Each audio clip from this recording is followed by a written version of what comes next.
Majority Floor Leader. Mr. Speaker, I move that we recognize for his privileged speech the gentleman from the 1st District of Taguig City, Pateros, the Honorable Arnel Serafica. The gentleman from the 1st District of Taguig Pateros, Representative Serafica, is recognized. Majority Floor Leaders, Minority Floor Leaders, Member of the 15th Congress, ladies and gentlemen, magandang hapon po sa ating lahat. Mr. Speaker, this representation seeks to address the August body on a matter of personal and collective privilege.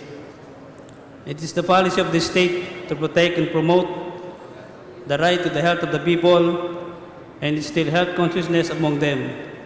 The Republic likewise seeks to adopt an integrated and comprehensive approach to health development and seek to make essential goods, health, and other social services available to all the people at affordable cost.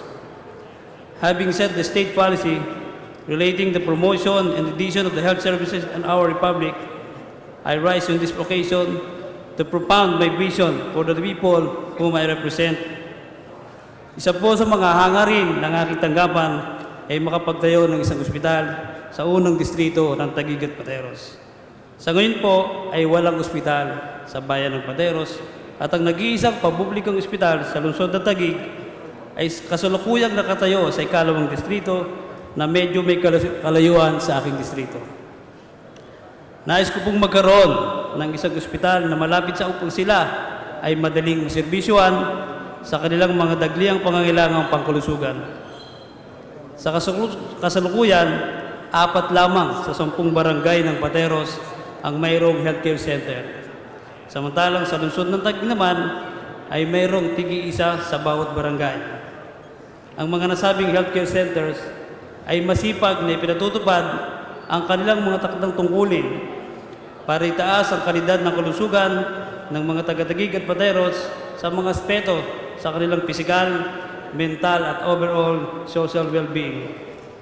Ang mga healthcare center na nabanggit ay kasalukuyang nagpapatupad ng mga preventive and consultative measure, subalit hindi nila magawang gawing komprehensibo ang pagpapatupad ng mga curative measure sa kadahilan ng wala silang sapat na kagamitan, mga doktor at mga espesyalista upang matugunan ang pangangailangan ng mga residente sa aking distrito.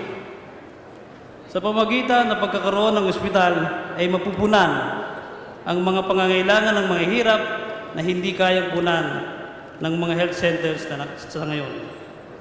Mr. Speaker, within my district, I am proposing a 24-health facility which will engage in diagnosis, treatment, and care of individuals suffering from deformity, disease, illness, or injury, or indeed of surgical, obstetrical, medical, or nursing care. Nais ko pong magkaroon ang mga taga-Pateros at unang distrito ng Taguig ng malapit na emergency unit upang mabigyan ng madaliang lunas sa pagkakataong may agaw buhay na pasyente at nangangailangan sa dagliang operasyon. Alinsunod sa kagustuhan ng ating mahal na Pangulo, ang aking tanggapan ay kasalukuyang nakikipag-ugnayan sa PhilHealth upang makabigay ng PhilHealth cards para sa mga mahihirap na mamamayan ng aking distrito. Ito po ay siguradong makakatulong sa aking mga residente para sa kanilang pinansyal at medikal na pangangailangan. This representation believes that every Filipino must and should have the equal opportunity to exercise his right to health, to have a steady and viable access to healthcare services through the dynamic intervention of this government. Every Filipino has the right to the promotion of his well-being, and it is the right and not a mere privilege of a wealthy, because the health and overall well-being of person are essential aspects man needs to be productive citizen of this country. With this office seeks to file a bill providing for the creation of hospital to service the resident of the 1st District of Taguig and Pateros. Mr. Speaker, at this juncture, as I have mentioned on taking governmental healthcare services for my people to the next level, I would like to take this opportunity to state my vision for the people of Taguig relating the current events, unfolding it as we speak. In the past years of existence, the people of Taguig became aware and indeed felt the positive change in their lives through the effort of their governments. They are now not only proud to be a Filipino, but also be proud to be a Taguigueños. Through the years, Taguig was evolved from a struggling municipality to the one of the fastest growing city of this country. This was made possible through the collaborative efforts of its local government, non-governmental organization, private entities, and its citizens.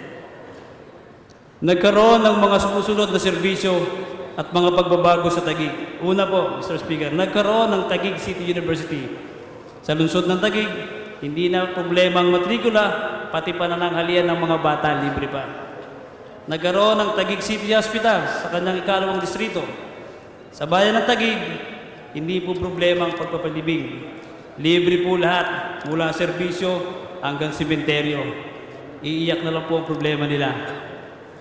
Nagkaroon ng maraming infrastruktura at masiglang komersyo sa iba't ibang panig ng syudad, lalong-lalo na sa The Port. Ang malaking porsyento ng pag-unlad ng Taguig ay nanggagaling sa ikalawang distrito. Bilang kinatawa ng unang distrito, hanggat ko rin pong magkaroon ng maraming komersyal at industrial facilities sa unang distrito ng Taguig na makagbibigay ng hanap buhay sa aking mga kababayan. Ako po ay naniniwala na ang mga ito ay posibleng mangyari dahil nakalatag na ang road dike na pumipigil sa baha at gayon din ang access road na nagduduktong sa South Superhighway. Maraming malalawak na bakanting lupain na naghihintay at nag-aanyaya sa mga investor para mamuhunan sa unang distrito ng Taguig. Naniniwala po ang kinitawan ng unang distrito ng Taguig Pateros na kung may sikat na The Port, ang second district, darating ang araw, uunlad at sasabay ang unang distrito at tatawagin itong Dalig. Maraming salamat po, Mr. Speaker. Majority Floor Leader. Mr. Speaker, I move that the privileged speech of the Honorable Serafica be referred to the appropriate committee. Any objections? Hearing none, the same is approved.